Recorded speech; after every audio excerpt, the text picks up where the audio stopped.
Howdy and welcome to Chapter 1. Chapter 1 provides us with an introduction to instructional design.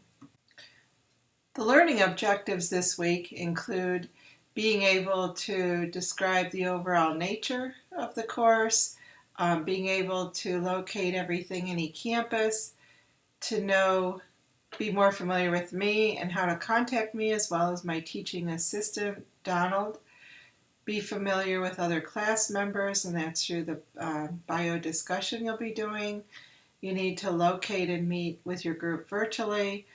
Have a good idea what the semester-long project is about, and we'll do this by looking at the first part and kind of talking about it, as well as you'll be doing an example of training of this nature. You'll be picking your topic for the rest of the semester. We'll talk more about that later.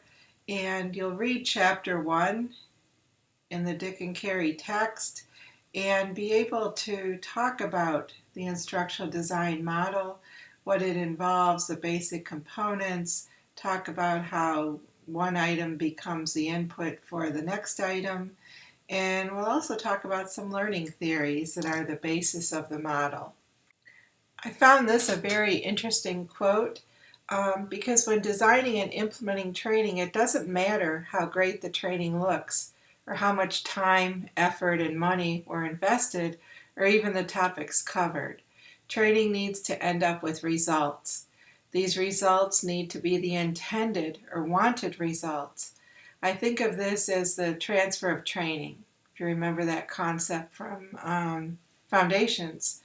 But the transfer of training needs to be what the objectives of the training were defined as. And one way to get results like this is to use a systematic instructional design approach. And when we talk about systematic instructional design, what we're talking about is a set of procedures for planning and developing the teaching materials to make sure they achieve the desired results. No single systems approach to designing instruction exists. There are probably 100 different approaches, but all the approaches are based on the ADDIE model. And you learned about the ADDIE model previously in Foundations as well as some other courses that you've taken. So this is the Dick and Carey model, which is based on the ADDIE model, and most systems are. So if we look at the Dick and Carey model, if we look at ADDIE, the first part of ADDIE is to analyze. Okay, so that would probably be, this part here. This would be the analyze part. Okay, and then the next part of ADDIE is design. So in design, we're writing performance objectives. Okay, so this would be the design phase. Okay, then the next part is develop. Okay, here's the develop phase. Develop assessment instruments, instructional strategy, and materials. Okay, that would all be the development phase. And then we implement it here, is where it's implemented. Okay, so we implement. And then lastly, we evaluate. Okay, and the Dick and Carey model allows for a formative evaluation and a summative evaluation. So you can see where this is based upon the ADDIE model. The Dick and Carey model was influenced by the work of Robert Gagne. Gagne's conditions of learning is a main theory behind the Dick and Carey model. And this is based upon a cognitive information processing view of learning. And what this says is that learning occurs when students incorporate new information and schemes into their memories that enable new capabilities. Dick and Carey also, to a lesser degree, incorporate some constructivist views of learning.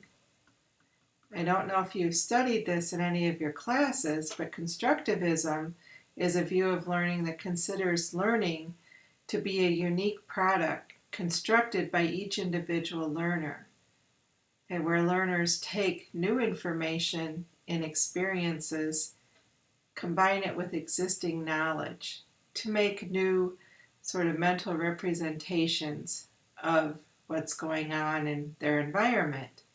So it's more of a hands-on sort of approach to learning. The model is predominantly a cognitive view.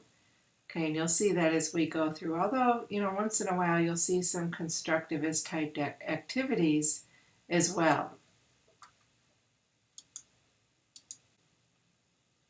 The Dick and Carey model starts with assessing needs to identify goals. This is where we look at an organization to determine if there's a problem, and if there is a problem, can it be solved by training? If it can be solved by training, then we can apply the Dick and Carey model to that. After we assess the need, we conduct an instructional analysis. In the instructional analysis, we determine the step-by-step procedure that people perform when they're doing whatever it is we're going to teach them to meet our goal. In conjunction with that, we also analyze the learners in context. We have to understand our learner. We have to know their learning style.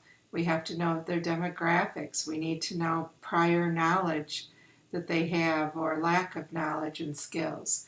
We also analyze the context in which we'll be conducting the training, as well as the context in which they'll be performing the goal once we teach them. The next step is to write performance objectives. Okay, and this is probably the most important, this and coming up with a goal, because the performance objectives are specific statements about what the learner will be able to do when they complete the instruction. That's very important. It's how we measure and analyze everything. So from the performance objectives, we go into development. So here we'll develop the assessment instruments. Well, how are we going to assess whether learners have met the goal? We're going to develop an instructional strategy. Okay, and the instructional strategy is based on all this information we've collected so far, all this information up until there. Okay, we'll go into the instructional strategy. And the instructional strategy is based on the information where we're going to determine what pre-instructional activities we need, how are we going to present the new content, how are we going to get learner participation and engagement, what kind of feedback will we use. Okay, so all those things kind of come into play, and it's all based on the results of learning research. Okay, then after that, we develop and select materials. Okay, so this is where we're actually going to be designing what we're doing. We're going to be presenting the training, doing videos and all that sort of thing. So you see, this is pretty far down the process, and it's really easy for designers and instructors and others to just jump ahead to this step and just start preparing materials without going through any of the analysis phase, which is a big mistake, especially when we talk about results. Okay, so it's important to analyze this before we jump into the training phase at this point. Okay, and then after that, we will then design and conduct summative and formative evaluation to make sure we're actually meeting our goals. And since this is a system, at all points in the process, we can go back and revise instruction. And you're going to find this probably to be the case. You could be over here developing materials, and you could find something that maybe you need to change in assessment. So you go back and revise assessment. Maybe your objective wasn't clear enough. You may revise your objective. So that's why it's a system, because we're always going back and we're making these revisions in order to make this the best goal-oriented, results-oriented training possible. As I stated before, we're going to be doing a semester-long learning project. So I want to talk a little bit about what you need to do for week 1. For week 1, you need to choose a topic, and this will be the topic that you'll work on all semester. So a couple things to keep in mind. The topic has to be different from your group members' topic. So when you meet with your group this week, you'll talk about that and make sure you all have a different topic.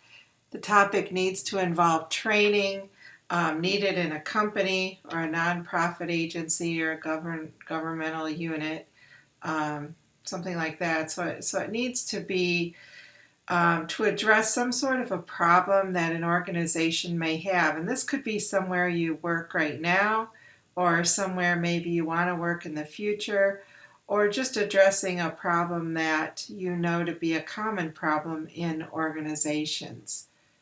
So choose a topic you're familiar with and something that you're excited about, because you're going to be working with it a lot and it'll make it more fun as we go along. Make sure it's not too broad.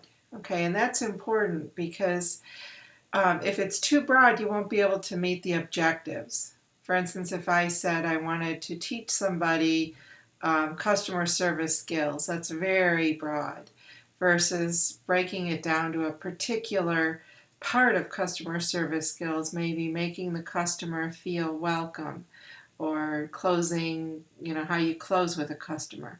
So don't make it too broad, but make it broad enough that you have some things to teach somebody.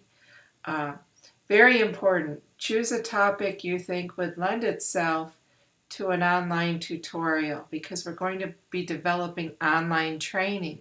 So think of some sort of situation that you could do this for, and make sure you go through and take the training on the information security awareness, because that'll give you a good idea of some types of things that lend itself to this sort of a tutorial. Okay. Choose a few topics you're interested in and talk to your group about that. Come up with some things that maybe you're very passionate about. Okay, so once you do that, meet with your group, make sure you all have different topics, and then post your topic to the assignment link in the week 1 folder by Sunday night. And your topic needs to be approved. So once you put it there, on Monday, January 25th, I'll go through and look at all the topics, and I'll give you some feedback, and let's make sure we get a good topic in the beginning, because that's going to make all the difference when you start going through and applying the model to your topic.